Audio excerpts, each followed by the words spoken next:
As we've been touring the district to launch Kairos, I've been drawing on this text from John 15, 1-5. I'm the true vine, and my Father is the gardener. He cuts off every branch in me that bears no fruit, while every branch that does bear fruit he prunes, so that it will be even more fruitful. You are already clean because of the word I've spoken to you. Remain in me as I also remain in you. No branch can bear fruit by itself. It must remain in the vine. Neither can you bear fruit unless you remain in me. I am the vine, you are the branches. If you remain in me and I in you, you will bear much fruit. Apart from me, you can do nothing. As we've reflected on that, I've puzzled as to whether the vine that Jesus is talking about is the kind of vine you might find in a vineyard like this behind me, a very cultivated vineyard, the sort of vineyard that I suspect was around in Jesus' time. The Romans were into their wine, and I don't think wine growing and nurturing has changed very much over the millennia. But so it could have well have been that for Jesus, this was not an unfamiliar sight. These vines are carefully trained. They're carefully grown. They're established from rootstock that is perfect for the context in which they're growing, and the grapes have been developed and honed over the years and bred such that they produce beautiful wine variety, beautiful grapes, beautiful wine for eating, for drinking. And you can imagine the champagnes, the Bordeauxs, the Burgundies, the tradition of these long-established grapes, and the care and attention to maintain these vineyards is huge. So maybe this is the vine that Jesus is talking about. So I looked up how to culture these vines. Sorry, I had to speed off the screen. How to culture these vines, how to look after them. And I watched some YouTube clips and discovered how exactly you do this. At the beginning of the season, the vines look a little bit more kind of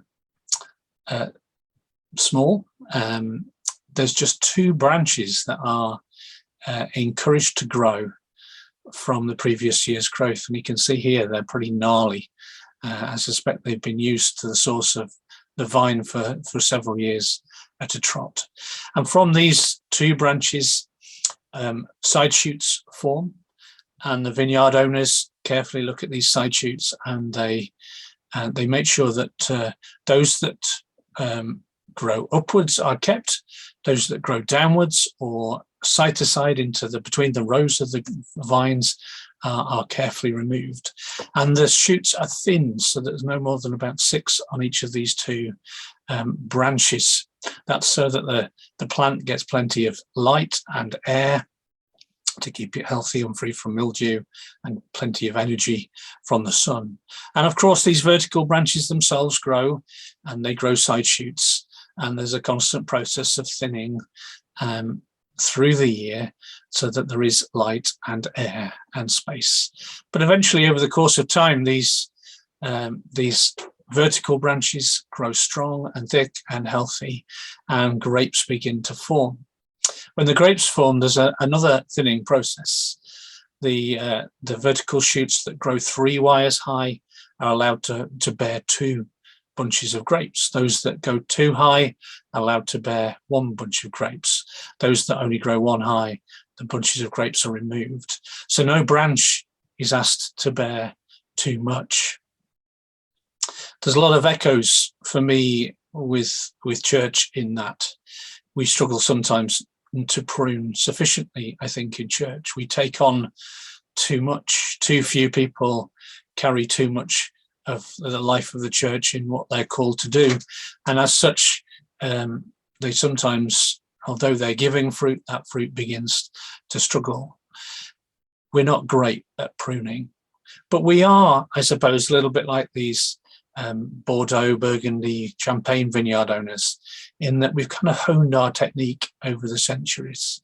The Methodist Church, which I'm part of, has got a lot of experience of being church. We've built rules and regulations and patterns and traditions that we draw on, which are rich in their heritage. But all that is great if we prune. And I say if we prune, I think we need to be better at that. But it will produce the same grape variety each and every year. That's the goal. Easily harvested, easily cared for. But it's all about the vineyard owner, and it's about that harvest of fruit. But I've been asking as I've been going around, what if the goal were different? What if the goal were not to replicate just good harvests, but to produce grapes elsewhere? What if the goal was to plant new vineyards in new places in maybe the valley that this vineyard is growing in, maybe on the opposite side of the valley that doesn't get as much sun, or further down the valley where it's not quite so high in altitude? How do you do that? And we talked, as we met, about various ways in which that happens. You could plant a grape seed. It takes a little while and a lot of patience. Although that's one way of doing things. Or you could take a cutting and plant that. Both face the same issue. The issue being that actually sometimes the different aspects, the different soil contexts means the grapes aren't always as successful as they are in the place you've taken them from. We try to do this as church sometimes. We try and plant an expression of church that's exactly the same as what we have in one place in another place. And it doesn't quite work because it's a different group of people, it's a different area, the different traditions and culture. And although what we're doing is good, it doesn't work for them. It's not worshipful, it's not engaging for them. And so the grapevine owners have found a way around this. And what they do is find wild grapes or strong grapes that grow in that new context, and find ones that are healthy and happy in that soil and in that aspect. And they graft on a cutting from the grapes they want to replicate. And so we have the root that is strong and vibrant, and then we have the vine itself grown from that root that has the right DNA to produce the grapes that are wanted. And so we managed to replicate.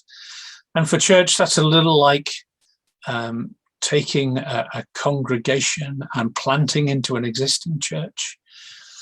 But when we do that, still sort of subsuming the original church with a new culture.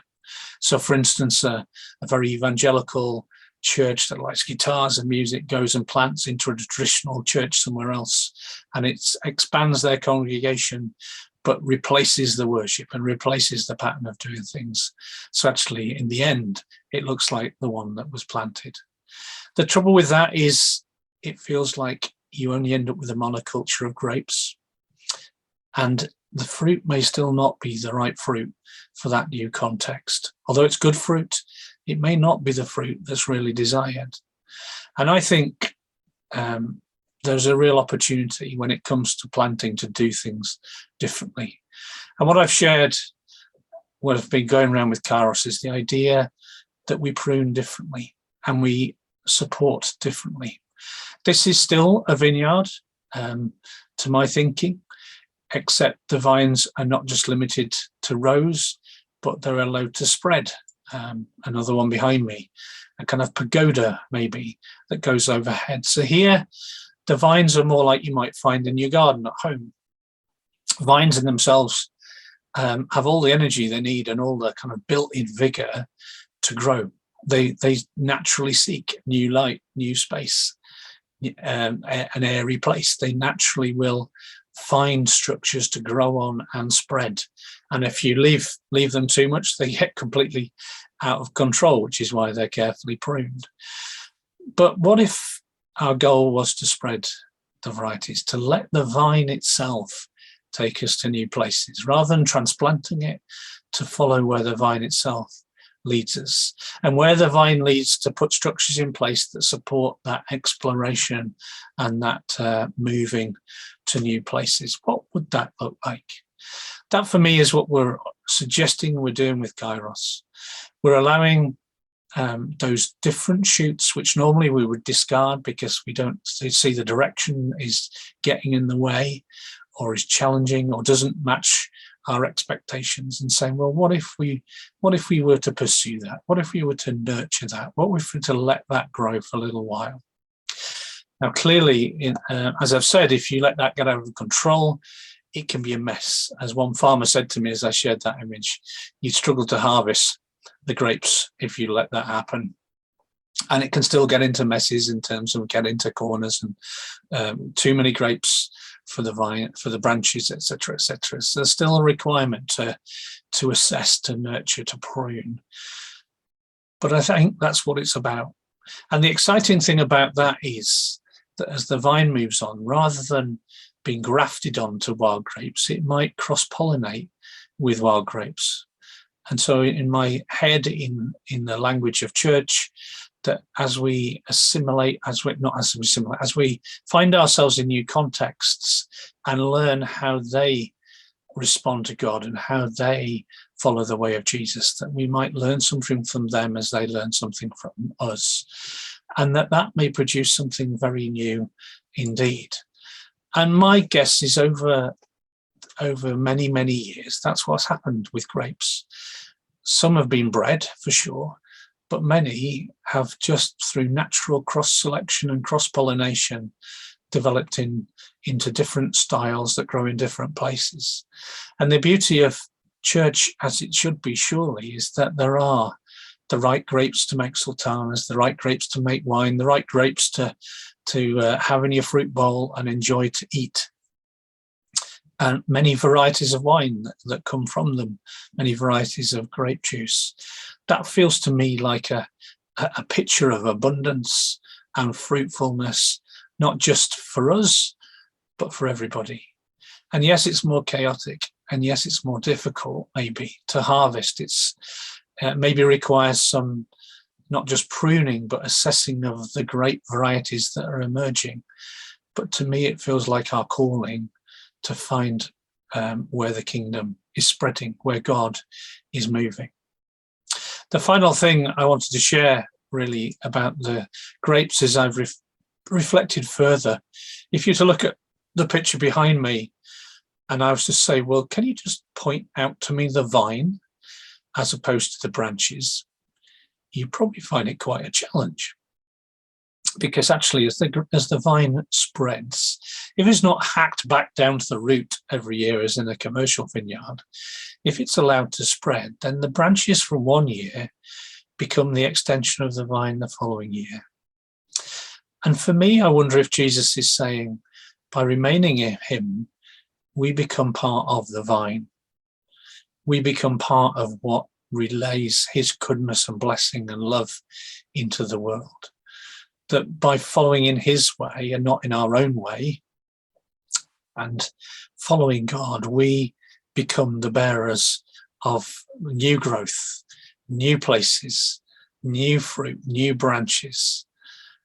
I don't know if that's what Jesus meant, but it's a nice image to think that at some point, through following Jesus, we might become difficult to distinguish from the vine itself, that we might be part of that kingdom life that God is sharing through Jesus Christ, and that we would know not just one sort of fruit, but many sorts of fruit for many people, blessings for the whole world, Jews, Gentiles, slave-free, black, white, all kinds of fruit for all kinds of people. That feels like a goal. That feels like it's worth the risk of exploring and letting the vine grow. Amen.